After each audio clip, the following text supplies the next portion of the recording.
Hi everyone, welcome back to another tutorial. In this video, we're going to learn how to make this blazer dress. If that is what you want to learn how to make for yourself, then keep watching this video to the very end as I give detailed explanation on how you can go about the making of this dress. So firstly, you need your basic bodice front like so. All right, so these are the details. I have my bust point line, okay, my chest line, which is on the top, waist, hip, and of course the hem or the length of your dress. Now this is my neckline, which is in the basic, as if you want to make a shirt, the shoulder and the armhole.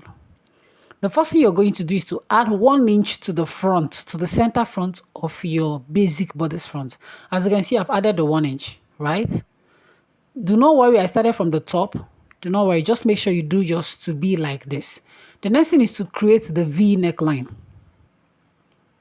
So I'm going to be taking a measurement of the length or the depth, of my neckline. So I'm using my chest line as a guide. You can use whatever you want as the depth of your neckline. I'm using my chest line as a guide. So I'm going to be drawing the neckline. Remember, I'm starting from the point of my basic neckline. Look at the point where I'm starting. Can you see that? All the way to the 6 inches.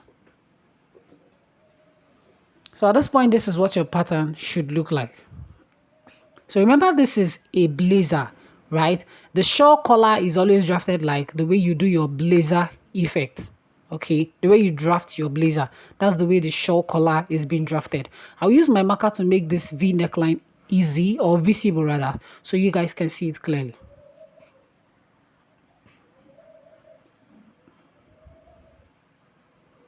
So now I want to add fresh pattern paper to the armhole, towards the armhole area of my bodice and also towards the center front. The reason I'm adding fresh pattern paper towards the armhole is because I want the shawl collar to cover up the armhole, right? I want it to cover up the armhole, and also want the fresh pattern paper to come out towards the center front because we're going to be tracing it out towards the center front, if that makes sense. So the first one I used was not enough. I had to bring in this new fresh pattern paper. But before we go ahead and do that, we have to cut out the neckline according to that V shape that we drew, according to the line that we drew, right? So now as we have this, I'm going to be placing it on this paper. I hope you can see what I'm doing. I'm using my sellotape to hold everything down in place. So now this is my back bodice, okay? The next thing I'm going to do now is to measure my neckline for the back. So I'm going to measure my neckline. Go ahead and measure the neckline of your own back. Whatever measurements you get, please keep it in mind. To be on the safer side, you can add 0.2 inches or 0.3 inches to the measurement you got from your back neckline. Now, the next thing I'm going to do is from this part of my shoulder inwards, I'm going to be marking 1 inch. All right? Now, from that 1 inch, I'm going to be marking the length or the measurement I got from my back neckline. The measurement of my back neckline upwards, please. Now, I'm going to be ruling a straight line or extending that V neckline. And this V neckline is what we are going to be calling our roll line. Okay, so when you're drafting the collar for a blazer, there are basic terms that you should know. Roll line is one of the most important terms that you should know. So that V neckline is our roll line. Now, remember the 1 inch that we went inwards from the shoulder point? I'm extending it upwards also. That 1 inch is our collar stand. Do you get? The 1 inch is our collar stand. Now, this line I squared here is the distance between the front shoulder to the neckline of the back. All right, that's the length of the neckline of the back neckline. Do you get? So I used my marker to highlight it so you guys can see it clearly. And I used the marker to highlight both the collar stand and, of course, the roll line. So this is what it looks like at this point.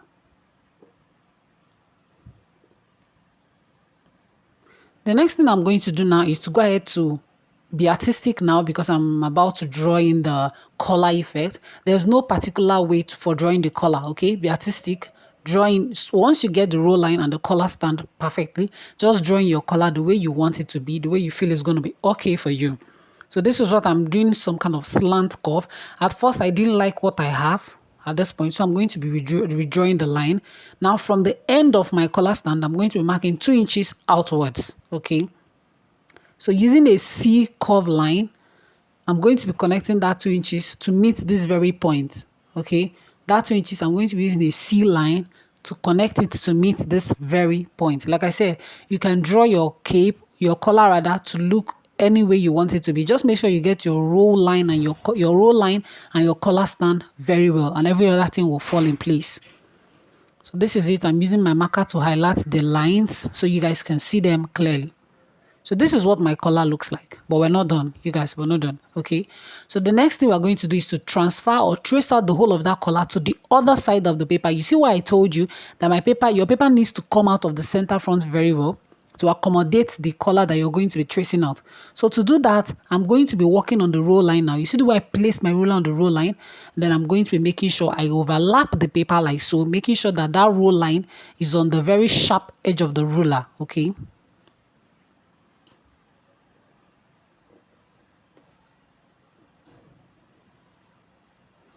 So having done that, this is what it looks like.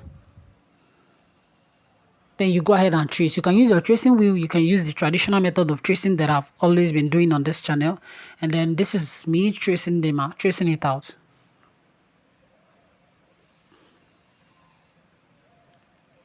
So I haven't done that now. Go ahead to start cutting it out, okay?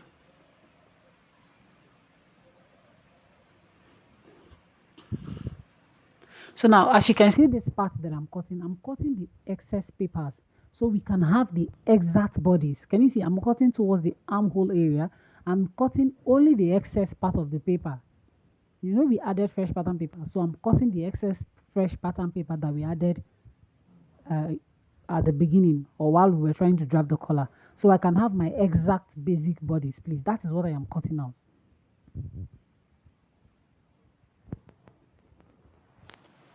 So at this point, this is what we have. I'm trying to close it up so we can see. I'm not done cutting the excess part of the paper, but as I go on, as I cut, I'm truing it to make sure I am not cutting out any important part of my pattern. So now I'm going to be cutting out this very slanty part. And please do not forget that this line, can you see what I'm doing now? I'm cutting on the collar stand before I go ahead to cut on the actual shoulder of my basic bodice front. So that 1 inch on the collar stand is actually your center back. Please, aside your actual collar, the 1 inch is your center back. So can you see my actual shoulder for the front? Can you see the collar stand? So I'm going ahead to label now collar stand. Like I said, that 1 inch of the collar stand is the center back.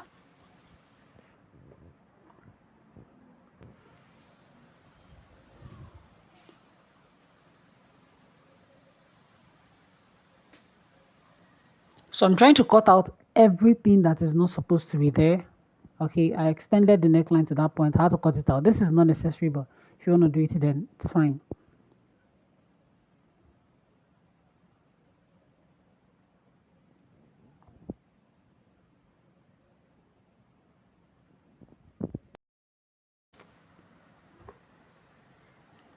So now the next thing we are going to do, remember that this dress has a sort of, is it a box pleat or a kiss pleat, something like that. So the next thing we are going to do is, any part of your armhole, go ahead and draw in a curved line, a C curved line to meet with the bust point. Okay, we are trying to create the armhole princess seam where the box pleat or the kiss pleat rather is going to meet at the hem of the dress, at the lower part of the dress. So you extend your bust apart measurement all the way to the hem of your dress like so. So using your scissors, you go ahead to start cutting out. So you go ahead to start cutting it out, just like the way you create your armhole princess seam. That is what we're trying to do now. So you go ahead to cut it. Now, if you notice my side bust dart is still on the other part, can you see it? I'll go ahead and close it also. So all I'm going to do is to cut my side bust dart open now.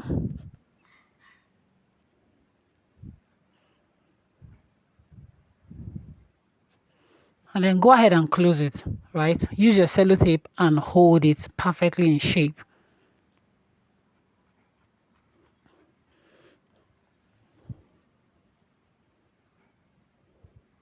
Of course, you want to smoothen out any pointy effect at the bust region so it looks natural when you sew it and put it on. there's no pointy effect on it. As you can see, my waist dart is still there. I'm yet to cut it out, but do not worry, as we go on, I will cut it out. You can as well cut yours out now. I will cut it out as we go on. At this point, I even actually forgot, but thank God I remembered. As we go on in the video, you found that I had to cut it out. So you add fresh pattern paper at the hem where you want that key split effect to be. Now I'm using 3 inches from this part of my pattern. You can use 4, you can use 5. I'm using 3 inches. I've made the dotted line. So you want to place this one on the exact 3-inch dotted line, and you go ahead and tape it down. While you're doing this, make sure that the both pattern are in accordance, like they are together. Okay, the lines are matching each other. Do not let one pattern be on top and the other one is below. You also want to make sure you mark the center point of that 3-inch, which is 1.3 inches, which is 1.5 inches. Like I said, make sure that both patterns are in accordance. The lines are matching, okay? Make sure the lines are matching. Do not let one be on top, even if it's with 1/2 inch. No, make sure they are together. So I'm going to be placing this and closing it. Now I have a video where I made this, like I sewed it, okay? So I'm going to be dropping the link to that video in the comment section so you can actually see how to sew this up, right? You can see how to sew this up. I'm going to be dropping the link to that video in the comment section so you can go ahead and check it out. If you're wondering how you're going to stitch this or how you're going to be able to join this together in your sewing machine, go ahead and click on that video and watch it so you can see how I did it there.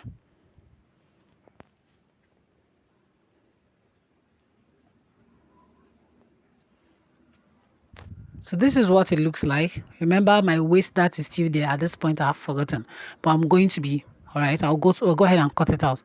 So do not say because I did not cut mine, you're not going to cut yours. Please do well to cut it. You want to achieve that, fitted look at the waist part of it. So now I think I figured that I have not cut it out here. I went ahead to start cutting it out.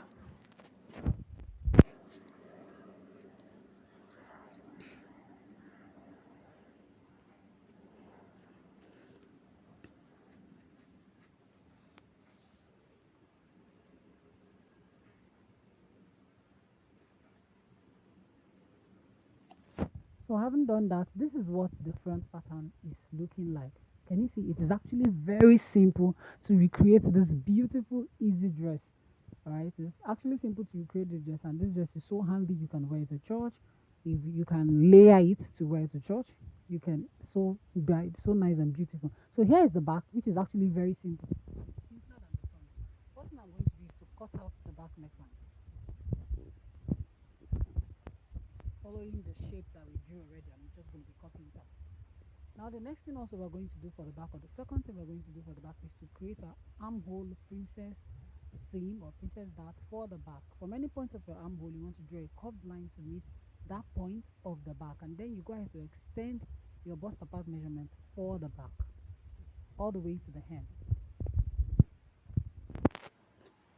And just like we did for the front, you go ahead and use your scissors and start cutting it all the way to the top, or to the armhole place. So at this point, I started cutting my dart at once. I had to cut out my dart at once because while I was doing the front, it was as if I forgot. But now I had to cut out the dart at once.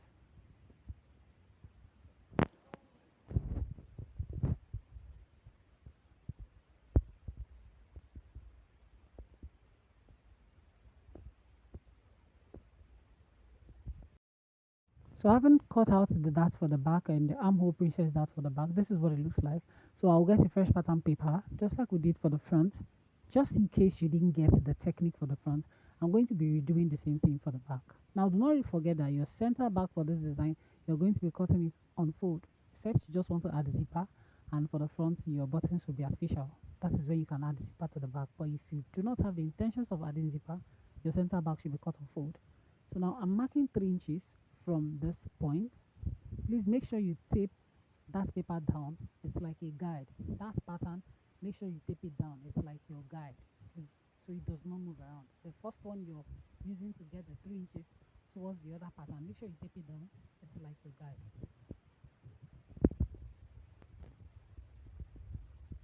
So of course you have to mark the 1/2 inch at the center, then you fold and make sure you're placing exactly on the 1/2 inch. fold on this side also, make sure you're placing it exactly on the 1.5 inch, sorry, that's the midpoint between the two patterns. When you fold, make sure you're placing both patterns between the midpoint. Like I said, you mustn't use 3 inches. If you feel 3 inches is too small, that effect is not going to be visible enough. You can use 4, you can use 5. Just make sure whatever you use, get the midpoint, fold them to get to the midpoint. Like I said, check the comment section for how to be able to sew this together, how to couple it together. Okay.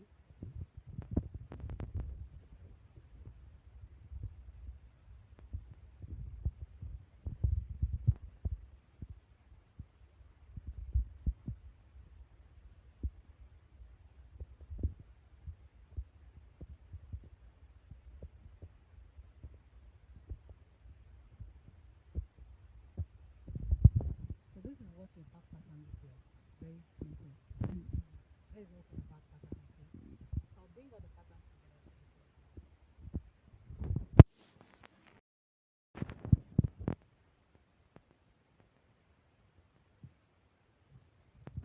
So here is the front and the back pattern. Can you see what it looks like? So this is literally all you need to make this design. Very simple. Go ahead and try this design and tell me what your outcome was like. Thanks for watching, guys, and I'll see you in my next tutorial.